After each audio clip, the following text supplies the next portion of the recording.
जरा कल्पना कीजिए, क्रिकेट के वर्ल्ड कप का फाइनल मुकाबला चल रहा है। अरे वाह, मतलब एकदम हाई टेंशन मैच। बिल्कुल, पूरा स्टेडियम खचाखच भरा है, लोग सांस रोके टीवी स्क्रीन से चिपके हैं और मैच के सबसे अहम मोड़ पर एक फैसला अंपायर के पास जाता है। धड़कने तेज करने वाला पल। हाँ, लेकिन तभी मैदान में ये खबर फैल जाती है कि जो अंपायर ये फैसला देने वाला है, उसका कोई बहुत करीबी रिश्तेदार विरोधी टीम के मैनेजमेंट के लिए काम करता है, या कह लें कि उनकी पेरोल पर है। ओहो, तब तो भारी बवाल हो जाएगा। वही तो। अब एक सीधा सा सवाल है, क्या उस अंपायर का दिया हुआ एक भी फैसला किसी को मंजूर होगा? मुझे तो नहीं लगता। मतलब शायद ही कोई ऐसे मानेगा। सही कहा ना। खेल हो या अदालत, अंपायर का सिर्फ निष्पक्ष होना काफी नहीं है, उसका निष्पक्ष दिखना भी उतना ही जरूरी है। और इस छोटे से उदाहरण ने हमारी आज की पूरी चर्चा की बुनियाद रख दी है। क्योंकि देखिए, कोई भी सिस्टम सिर्फ कागजी नियमों से नहीं चलता। हाँ, भरोसे से चलता है। बिल्कुल। ये इस यकीन से चलता है कि नियम लागू करने वाला इंसान तटस्थ है। अगर अंपायर की न्यूट्रलिटी पर ये सवाल उठ जाएं, तो फिर उस पूरी प्रक्रिया का कोई मतलब ही नहीं रह जाता। और आज की हमारी इस विस्तृत पड़ताल में हम इसी एम्पायर वाले सिद्धांत को एक असल जिंदगी के और बहुत ही संवेदनशील कानूनी मामले पर लागू करके देखने वाले हैं। मतलब दिल्ली हाईकोर्ट के उस चर्चित फैसले की बात कर रहे हैं आप? जी हाँ, 20 अप्रैल 2026 का वो फैसला जिसने न्यायपालिका की निष्पक्षता पर एक बड़ी बहस छेड़ दी है। ये मामला दिल्ली एक्साइज पॉलिसी केस से जुड़ा है, जिसे लोग आमतौर पर दिल्ली शराब नीति केस भी कहते हैं। हाँ, सीबीआई बनाम कुलदीप सिंह और अन्य का मामला। एकदम सही, जिसमें दिल्ली के पूर्व मुख्यमंत्री अरविंद केजरीवाल शामिल हैं। और इस पूरे विवाद के केंद्र में ये बात है कि जस्टिस स्वर्णकांता शर्मा ने खुद को इस मामले की सुनवाई से अलग करने से, जिसे कानूनी भाषा में रिक्यूजल कहते हैं, उससे साफ इनकार कर दिया था। तो इस चर्चा में गहराई तक जाने से पहले मैं एक बात स्पष्ट कर दूं जो बहुत जरूरी है। हाँ बिल्कुल, वो डिस्क्लेमर देना बहुत जरूरी है। देखिए, इस मामले में कई बड़े राजनेताओं के नाम शामिल हैं, इसलिए अदालत के बाहर राजनीतिक शोर बहुत ज्यादा है। कोई इसे लेफ्ट विंग के नजरिए से देख रहा है, तो कोई राइट विंग के चश्मे से। लेकिन आज हम उस राजनीतिक शोर को पूरी तरह से म्यूट कर रहे हैं। हमारा उद्देश्य किसी भी राजनीतिक विचारधारा का समर्थन या विरोध करना नहीं है। बिल्कुल नहीं। हम सिर्फ ये देखेंगे कि दस्तावेजों और कानून के पन्नों में असल में क्या लिखा है। सही कहा। तो हमारा आज का मुख्य मिशन यही है कि जब न्यायपालिका में निष्पक्षता पर सवाल उठते हैं तो कानून क्या कहता है। ये जो भारी भरकम लाइन है ना, न्याय केवल होना ही नहीं चाहिए बल्कि होते हुए दिखना भी चाहिए, आज हम इसका असली मतलब समझेंगे। तो चलिए फिर एकदम शुरुआत से शुरू करते हैं। आखिर नौबत यहां तक पहुंची कैसे? मतलब एक पूर्व मुख्यमंत्री को भरी अदालत में एक जज से ये क्यों कहना पड़ा कि आप मेरा केस मत सुनिए? अरे, यहाँ जो बात सबसे ज्यादा ध्यान खींचने वाली है ना, वो ये है कि अरविंद केजरीवाल ने वकीलों के बजाय खुद अपना पक्ष रखा था कोर्ट में। अच्छा, खुद ही बहस की? हाँ, उन्होंने अपनी याचिका में मुख्य रूप से 4 ऐसे विशिष्ट कारण बताए जिनसे उन्हें लगा कि इस मामले की सुनवाई में पक्षपात या बायस की पूरी गुंजाइश है। एक एक करके समझते हैं। पहला कारण क्या था? पहला कारण उन्होंने ये दिया कि इसी मामले की पिछली कार्यवाहियों में जज ने उनके खिलाफ कुछ नकारात्मक टिप्पणियां की थीं। ठीक है, मतलब पहले के कमेंट्स। हाँ। और दूसरा? दूसरा कारण एक संगठन से जुड़ा था। उन्होंने बताया कि जज अखिल भारतीय अधिवक्ता परिषद यानी ABAP के कार्यक्रमों में हिस्सा लेती रही हैं। एक मिनट, ये ABAP क्या है? ये वकीलों का एक संगठन है जिसका झुकाव माना जाता है कि केंद्र में सत्ताधारी दल की राजनीतिक विचारधारा की ओर है। अच्छा, तो ये एक राजनीतिक एंगल हो गया। और तीसरा कारण? तीसरा कारण बहुत ही तकनीकी और गहरा था। उन्होंने बताया कि जज के बच्चे केंद्र सरकार के तहत पैनल एडवोकेट के रूप में काम कर रहे हैं। Panel advocate. एक आम इंसान के लिए इसका क्या मतलब है? क्या ये कोई पक्की सरकारी नौकरी होती है? नहीं, यही तो सबसे बड़ा पेंच है। पैनल एडवोकेट कोई रेगुलर सरकारी कर्मचारी नहीं होता जिसे तय सैलरी मिले। तो फिर आमदनी कैसे होती है? उनकी आमदनी और करियर इस बात पर निर्भर करता है कि उन्हें सरकार की तरफ से कितने केस सौंपे जाते हैं। और मजे की बात यह है कि ये फाइलें उन्हें सॉलिसिटर जनरल का दफ्तर सौंपता है। ओह, और सॉलिसिटर जनरल ही इस वर्तमान मामले में विरोधी पक्ष के वकील हैं। एग्जैक्टली। सॉलिसिटर जनरल ही अभियोजन पक्ष का नेतृत्व कर रहे हैं। और चौथा कारण गृह मंत्री अमित शाह के एक बयान से जुड़ा था जिसमें कथित तौर पर इशारा किया गया था कि केजरीवाल ये केस हार जाएंगे।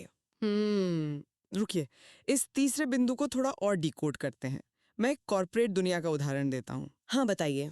मान लीजिए कि किसी कंपनी के ऑडिटर के बच्चे उसी कंपनी के सबसे बड़े प्रतिद्वंदी के लिए काम करते हैं, तो क्या कोई भी निवेशक उस ऑडिटर की रिपोर्ट पर आंख मूंद कर भरोसा करेगा? बिल्कुल नहीं।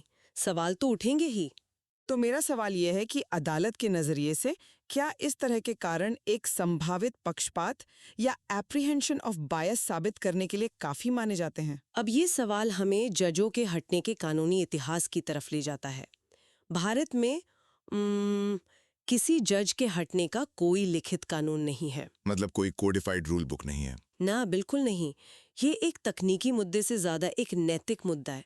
लेकिन इसका मतलब ये नहीं कि इसके पीछे कोई ठोस आधार नहीं है। तो आधार क्या है? इसकी जड़ें बहुत पुरानी है। 1889 का एक बहुत मशहूर ब्रिटिश केस है, लीसन बनाम general council of medical education. उसमें लॉर्ड बोवेन ने कहा था कि एक जज को रोमन सम्राट सीजर की पत्नी की तरह होना चाहिए। मतलब संदेह से पूरी तरह परे। एकदम सही। और फिर 1923 का वो ऐतिहासिक आर बनाम ससेक्स जस्टिस मामला आता है। इसी में लॉर्ड हेवार्ड ने वो लाइन कही थी कि न्याय केवल होना ही नहीं चाहिए, बल्कि स्पष्ट रूप से होते हुए दिखना भी चाहिए। हाँ, ये तो कानून की सबसे मशहूर लाइंस में से है। और हमारे सुप्रीम कोर्ट ने भी इसे अपनाया है। 1987 के रंजीत ठाकुर केस में तो सुप्रीम कोर्ट ने बहुत ही खूबसूरती से समझाया था कि जज को खुद से ये नहीं पूछना चाहिए कि क्या मैं पक्षपाती हूँ। क्योंकि कोई खुद को गलत थोड़ी मानेगा। बिल्कुल। जज को हमेशा सामने खड़े पक्षकार के नजरिए से सोचना चाहिए। फिर 2011 के देविंदर पाल सिंह भुल्लर केस में साफ कर दिया गया कि केवल पक्षपात का एहसास होना ही काफी है। मतलब अपीयरेंस ऑफ बायस, असल में पक्षपात साबित करना जरूरी नहीं है। हाँ, बिल्कुल जरूरी नहीं है। लेकिन यहाँ मुझे एक बहुत बड़ी उलझन हो रही है। अगर कानून इतना स्पष्ट है कि सिर्फ शंका होना ही हटने के लिए काफी है, तो फिर इस दिल्ली वाले मामले में ऐसा क्यों नहीं हुआ? ये उलझन एकदम वाजिब है। क्या हमारी अदालतें अंतर्राष्ट्रीय संधियों की अनदेखी कर रही हैं, जैसे 2002 के बैंगलोर प्रिंसिपल्स, जहां साफ लिखा है कि जज को अनुचित व्यवहार के एहसास से भी बचना चाहिए? नहीं, अनदेखी नहीं कर रही हैं। 2015 के एक फैसले में हमारे सुप्रीम कोर्ट ने खुद इन्हीं बैंगलोर प्रिंसिपल्स का हवाला दिया था। तो क्या इस केस में जज की कोई मजबूरी थी? मतलब कोई और विकल्प नहीं था क्या? जिसे आप मजबूरी कह रहे हैं ना, उसे कानून में डॉक्ट्रिन ऑफ नेसेसिटी कहते हैं। लेकिन हाई कोर्ट में ये लागू नहीं होता, क्योंकि वहां दर्जनों जज होते हैं। मुख्य न्यायाधीश केस किसी और को दे सकते थे। तो फिर अमेरिका वाला वो जो ड्यूटी टू सिट रूल है, क्या वो भारत में चलता है?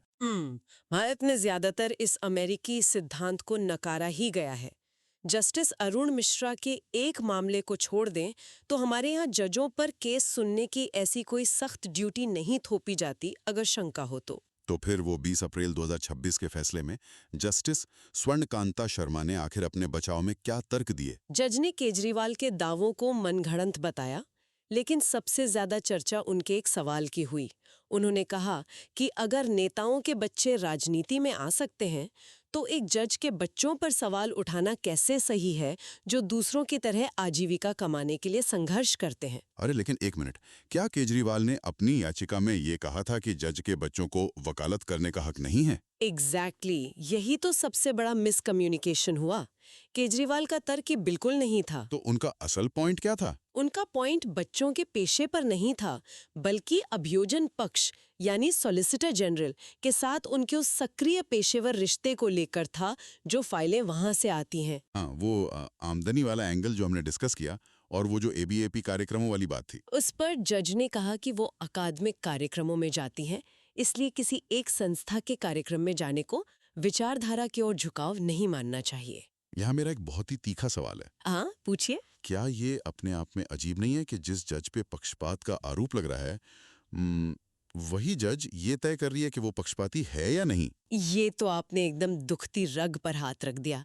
अमेरिकी न्यायविद बेंजामिन एन कार्डोजो ने कहा था कि हम दुनिया को केवल अपनी ही आंखों से देख सकते हैं। बिल्कुल। और कानून का तो स्थापित सिद्धांत यही है कि कोई भी अपने ही मामले में जज नहीं हो सकता। तो क्या उन्हें ये मामला किसी और जज को नहीं सौंप देना चाहिए था, ताकि निष्पक्ष मूल्यांकन हो सके? आदर्श रूप से तो यही होना चाहिए था। अगर कोई और जज फैसला करता तो इतनी बहस ही नहीं होती। तो अब इस फैसले का नतीजा क्या निकला? मतलब पूरी न्यायपालिका के लिए इसका क्या असर होगा? जानकारों का मानना है कि ये फैसला विश्लेषणात्मक कम और आत्मरक्षात्मक ज्यादा है, और सबसे बड़ा नुकसान ये हुआ है कि इसने नियम ही बदल दिया। तो नियम बदल दिया? कैसे? अभी तक पक्षपात की आशंका काफी थी, यस। लेकिन इस फैसले ने शर्त रख दी कि आपको वास्तविक पक्षपात यानी एक्चुअल बायस साबित करना होगा, जो कि पूरी तरह गलत दिशा में उठाया गया कदम है। बाप रे, ये तो नामुमकिन है साबित करना। और इस फैसले के बाद केजरीवाल और सिसोदिया का क्या रिएक्शन था? उन्होंने तो पत्र लिखकर साफ कह दिया कि वे इस जज के सामने आगे की कार्रवाई में हिस्सा ही नहीं लेंगे। मतलब सिस्टम से भरोसा ही उठ गया। हाँ, कानूनी विद्वान जेम्स सैंपल ने कहा है कि अयोग्यता पर सीखने वाले क्षण कोर्ट के अपने दरबार में ही होते हैं। ये फैसला एक ऐसे सिस्टम के लिए शर्मनाक नजीर बन सकता है जो पहले से संकट में है। बिल्कुल। अगर हम इसे आम नागरिक के नजरिए से देखें तो ये सिर्फ एक नेता का मामला नहीं है। कोई भी इंसान जब कोर्ट जाए तो उसे सिस्टम पर पूरा भरोसा होना चाहिए। सही कहा। अगर लोगों को लगे कि अदालत निष्पक्ष नहीं है तो न्याय व्यवस्था का ढांचा ताश के पत्तों की तरह ढह जाएगा। तो आज की इस लंबी चर्चा का सार यही है कि रिक्यूजल सिर्फ एक तकनीकी प्रक्रिया नहीं है। बिल्कुल नहीं। ये न्यायपालिका में जनता का विश्वास बनाए रखने का टूल है। न्याय होते हुए दिखना असल में न्याय करने जितना ही अहम है। एकदम सही बात है। तो इसके साथ ही हम आज के इस गहरे विश्लेषण के अंत पर आ गए हैं। लेकिन जाते जाते श्रोताओं के लिए एक सवाल छोड़ना चाहता हूँ। अगर कोई इंसान, चाहे वो जज ही क्यों ना हो, खुद अपने खिलाफ लगे पक्षपात के आरोपों की निष्पक्ष जांच नहीं कर सकता, तो क्या हमारे न्याय तंत्र में रिक्यूजल की याचिकाओं को सुनने के लिए एक पूरी तरह से अलग और स्वतंत्र पैनल नहीं होना चाहिए? सोचने वाली बात है। क्या खुद की निष्पक्षता का फैसला खुद करने का अधिकार न्याय की मूल सिद्धांत के ही खिलाफ नहीं है? इस विचार के साथ मैं आप सबको यहीं छोड़ता हूं। इस पे जरूर सोचिएगा। फिर मिलेंगे एक नई पड़ताल के साथ।